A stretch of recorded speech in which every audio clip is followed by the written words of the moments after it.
अस्सलाम वालेकुम students, how are you? I hope you are fine.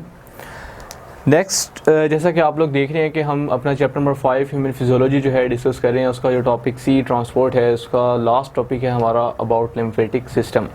What is lymphatic system? तो lymphatic system को देखते हुए सबसे पहले तो हम ये देखते हैं कि इसका जो ये नेम है लिम्फ, यहाँ से निकला है और इसका मतलब होता है क्लियर फ्लूइड। क्लियर फ्लूइड यानी कि इसमें मोस्टली जो है वो वाटर होता है, ठीक है, जिसकी वजह से इसे नाम दिया जाता है लिम्फ। तो लिम्फेटिक का वर्ड क्योंकि लिम्फ से निकला है, लिम्फ जो है फ्लूइड है, तो सारा जो इससे रिलेटेड सिस्टम है उसे हम फिर लिम्फेटिक सिस्टम कहते हैं।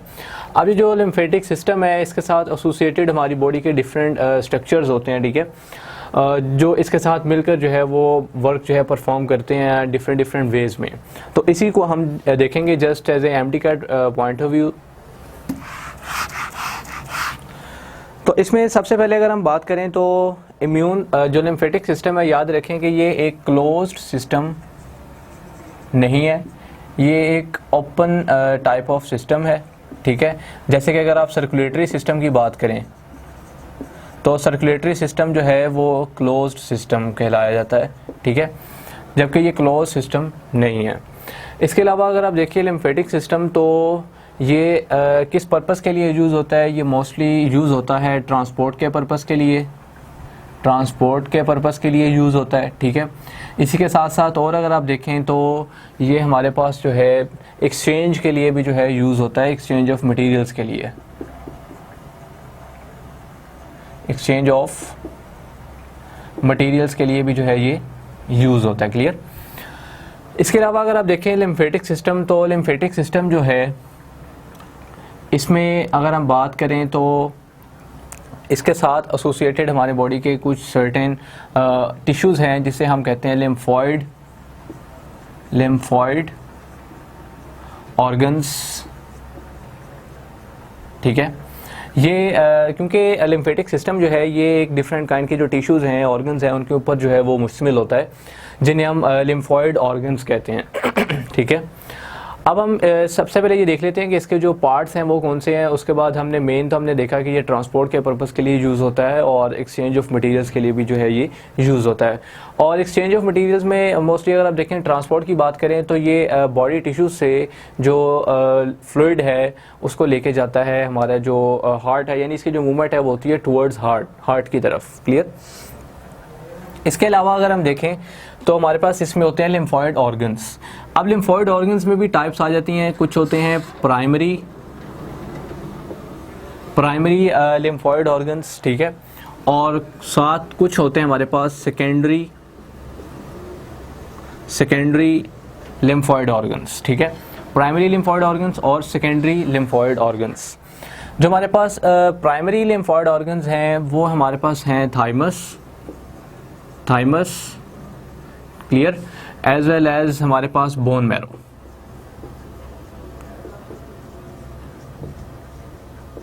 ये हमारे पास हैं प्राइमरी लिम्फॉइड ऑर्गन्स, ठीक है। और अगर हम यहाँ पर देखें तो हमारे पास जो है वो स्प्लिन वगैरह आ जाती है, ठीक है। स्प्लिन है हमारे पास, ये जो है एज ए सेकेंडरी ऑर्गन के तौर पर जो है ये रोल प्ले करती है। क्लियर? और इसके साथ साथ लिम्फॉइड मैसेज इसमें आ जाते हैं। क्लियर?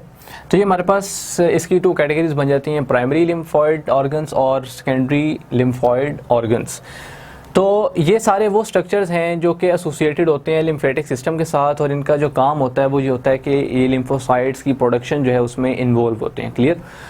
अब हम थोड़ा सा ये देखेंगे, हमने ये तो देख लिया कि इसके पार्ट्स हैं, किस पे ये सिस्टम मुश्तमिल है और इसका मेन वर्क क्या है, और ये क्लोज सिस्टम जो है नहीं है। क्लियर? अब हम अगर देखें तो इसमें थोड़ी सी फीचर जो है इसकी, जो लिम्फेटिक सिस्टम है ये हमारा जो ब्लड प्लाज्मा है इसके साथ भी रिजेम्बलेंस रखता है, ब्लड प्लाज्मा के साथ भी इसकी जो है रिजेम्बलेंस होती है। क्लियर? वो किस तरह से? क्योंकि जो लिम्फोसाइट्स हैं इनके अंदर मौजूद होते हैं, जो लिम्फेटिक सिस्टम है इसके अंदर मौजूद होते हैं लिम्फोसाइट्स, ठीक है। और lymphocytes are the WBCs, white blood cells, ठीक है। तो इसके बाद अगर हम और इसके मेन फीचर देखें तो इसमें अगर आप लाइक यहाँ पे जो आपका थर्ड पैराग्राफ यहाँ पे है उसको अगर आप डिस्कस करें, उसमें बहुत इंपॉर्टेंट पॉइंट्स हैं कि lymph capillaries and blindly in the body tissues, कि बॉडी टिश्यूज़ में जो लिम्फ कैपिलरीज हैं वो ब्लाइंडली एंड करती हैं। एक बात तो आपको कंफर्म होगी कि जब कैपिलरीज जो हैं ये यूनाइट करती हैं तो इनसे आगे जो है वो हमारे पास वेन्स बनती हैं, क्योंकि अगर हम आर्टरीज देखें तो आर्टरी से आगे आर्ट्रियोल्स बनती हैं, उनसे आगे कैपिलरीज, कैपिलियल्स जो हैं वो ज्वाइन करके विन्यूल्स बनाती हैं और उनसे आगे फिर वेन्स बनती हैं। ठीक है, तो यहाँ पे अगर आप कैपिलरीज की बात करें तो कैपिलरीज जो हैं वो ज्वाइन करके क्या बनाएंगी, वेन। क्लियर? तो lymph capillaries end blindly in the body tissues where pressure from the accumulation of interstitial fluid or extracellular fluid forces the fluid into the lymph capillaries. When this fluid enters the lymph capillaries, it is called lymph. तो इसमें जितना भी जो fluid है वो enter होगा system में वो lymph कहलाएगा, वो एक clear fluid है। The lymph vessels empty in veins, ठीक है, clear? So lymph is a fluid in transit between interstitial fluid and the blood. अब इसमें डिफरेंस क्या होता है, ठीक है, ये डिफरेंस आपने एक नोट रखना है कि जो हमारे पास लिम्फ वेसल्स हैं, ठीक है, यानी हमारी जो लिम्फ वेसल्स होती हैं, लिम्फेटिक सिस्टम की वेसल्स, इनका जो इंटरसेलुलर स्पेस होती है, इनसाइड जो स्पेस होती है वो लार्जर होती है एज़ कम्पेयर टू जो हमारी ब्लड की वेसल्स हैं उनकी इंटरसेलुलर स्पेस के। जो ब्लड वेसल्स की जो इंटरसेलुलर स्पेस है वो स्मॉल होती है as compare to lymph vessels की जो स्पेस है। इसी वजह से अगर हम देखें तो जो लिम्फेटिक सिस्टम है इसमें से जो लार्ज मॉलिक्यूल्स हैं वो भी इजीली पास आउट हो जाते हैं, क्योंकि जो हमारे पास लिम्फेटिक सिस्टम की जो इंटरसेलुलर स्पेस है वो लार्ज होती है उसकी ल्यूमेन कैविटी की। ठीक है, और इसके अलावा जैसे कि अगर हम बात करें तो लिम्फेटिक सिस्टम अगर हमारे डाइजेस्टिव ट्रैक्ट के साथ एसोसिएटेड है तो उन्हें हम नाम देते हैं लैक्टियल्स का। जो अगर हम बात करें अपने जो स्मॉल इंटेस्टाइन है तो स्मॉल इंटेस्टाइन के जो पोर्शन है उसे अगर हम ल्यूमेन कैविटी को देखें तो उसमें विलाई होते हैं, और विलाई के साथ एसोसिएटेड जो लिम्फेटिक वेसल्स हैं उनको नाम देते हैं लैक्टियल्स का। क्लियर? तो इसे भी हम जो है वो आगे फर्दर जो है वो डिस्कस करेंगे। तो सबसे पहले हम यहाँ पे देख लेते हैं कि ये जो हमारे अब जो लिम्फेटिक सिस्टम है ये रोल जो है यहाँ पर क्या प्ले हो रहा है। तो इसको डिस्कस करने से पहले और एक इम्पॉर्टेंट पॉइंट जो आपकी बुक में बताया जा रहा है वो भी इसको भी आप नोट रखें, वो ये कि लिम्फ कैपिलरीज जो हैं वो ज्वाइन करती हैं और इनसे लार्जर वेन्स बनती हैं, और वो वेन्स जो हैं लार्जर वेसल्स जो बनती हैं ultimately form thoracic lymph duct opens into the subclavian vein. The flow of lymph is always towards the thoracic duct. ये आपने पॉइंट्स जो हैं ये याद रखने हैं। क्लियर? तो इसमें कुछ और इम्पोर्टेंट पॉइंट्स जैसा कि मैं आपको अब हम डिस्कस करेंगे यहाँ पे कि हमने लिम्फॉइड ऑर्गन्स को देखा, जो लिम्फॉइड टिश्यूज़ हैं इसका जो मेन पार्ट्स हैं जिसमें प्राइमरी लिम्फॉइड ऑर्गन्स हैं और सेकेंडरी लिम्फॉइड ऑर्गन्स हैं। इसमें हमारे पास थाइमस है, बोन मैरो वगैरह, इसमें लिम्फ है और स्प्लिन है और लिम्फ नोड्स वगैरह आ जाती हैं। ठीक है, तो these are the primary lymphoid tissues and organs, या और these are the secondary lymphoid organs. Clear? तो इसमें हम सबसे पहले देखें तो ये हम थाइमस की बात करेंगे और बोन मैरो की बात करेंगे। यहाँ पे अगर आप देखें तो हमारे पास जो है ये बोन मैरो है। याद रखें कि जो बोन मैरो है इसका काम कुछ इस तरह से है,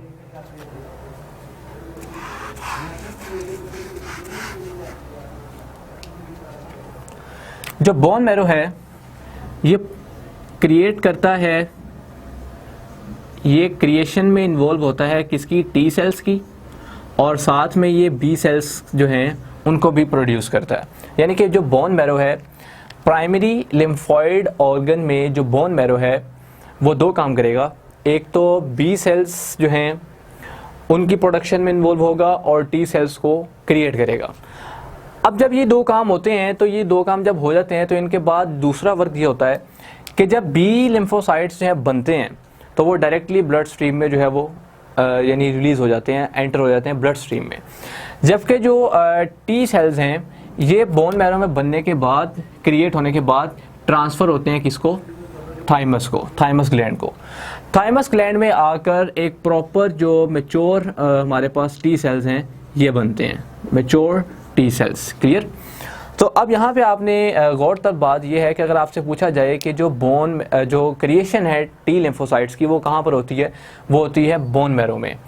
और अगर आपसे पूछा जाए कि प्रॉपर जो डेवलपमेंट है टी सेल्स की वो कहाँ पर होती है, तो वो होती है थाइमस ग्लैंड में। तो यही वजह है कि थाइमस है या bone marrow, these are the lymphoid tissues जिनका रोल है लिम्फोसाइट्स की प्रोडक्शन में और बी लिम्फोसाइट्स की प्रोडक्शन में। और इसी वजह से हम ये भी कहते हैं कि जो हमारा लिम्फेटिक सिस्टम है ये एसोसिएटेड होता है हमारे इम्यून सिस्टम के साथ,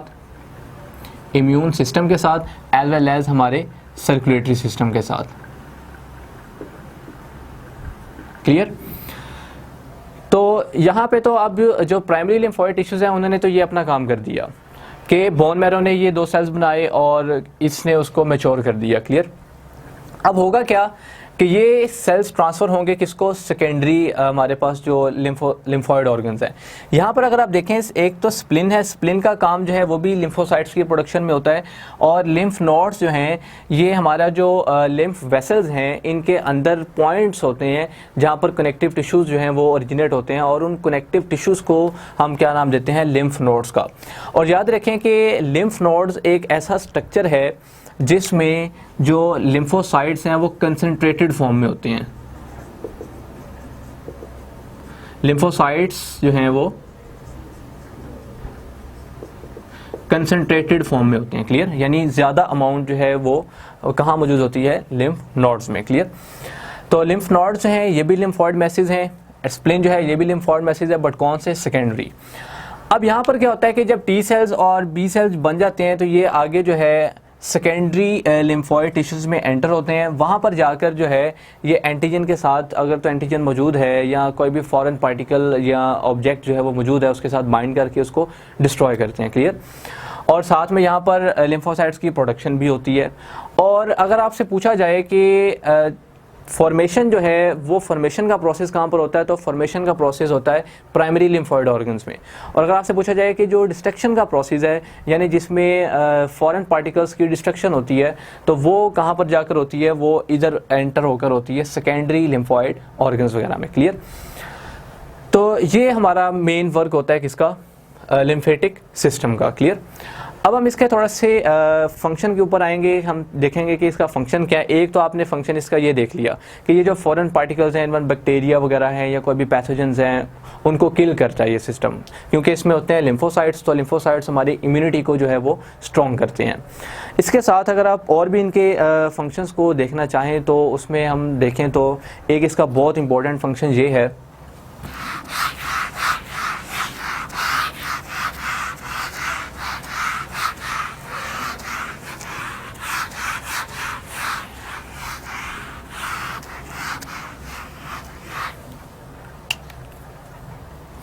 हमारा जो सर्कुलेटरी सिस्टम है, इसके हम एक इम्पॉर्टेंट फंक्शन की बात करने जा रहे हैं। हमारा जो सर्कुलेटरी सिस्टम है, सर्कुलेटरी सिस्टम जो है ये प्रोसेस करता है 20 लीटर ऑफ ब्लड को पर डे के लिहाज से इन ब्लड कैपिलरीज। ठीक है जी। प्रोसेस हमारा जो सर्कुलेटरी सिस्टम है वो एक दिन में 20 लीटर ऑफ ब्लड जो है उसको यहाँ पे ब्लड कैपिलरीज के ज़रिए जो है वो प्रोसेस करता है। अब इसमें होता है क्या है कि जो रिमूवल होता है प्लाज्मा का और पीछे लीव बिहाइंड रह जाते हैं हमारे पास जो ब्लड सेल्स हैं वो। तो अब इस तरह से होता है कि इस 20 लीटर में से जो 17 लीटर है, 17 लीटर ब्लड, 17 लीटर जो है वो रीअब्जॉर्ब हो जाता है into the blood stream via blood capillaries. ठीक है, जिसमें फिल्ट्रेशन का प्रोसेस तो मोस्टली परफॉर्म होता है। और जो 17 लीटर ऑफ ब्लड जो है, ब्लड प्लाज्मा, वो जो है रीअब्जॉर्ब हो जाता है into the blood stream. Remaining जो रह जाता है वो रह जाता है 3 लीटर। क्लियर? अब ये जो 3 लीटर ऑफ ब्लड बाकी रह गया है, इसको कौन रूट प्रोवाइड करेगा रीअब्जॉर्प्शन के लिए? वो रूट जो है वो प्रोवाइड करेगा लिम्फेटिक सिस्टम।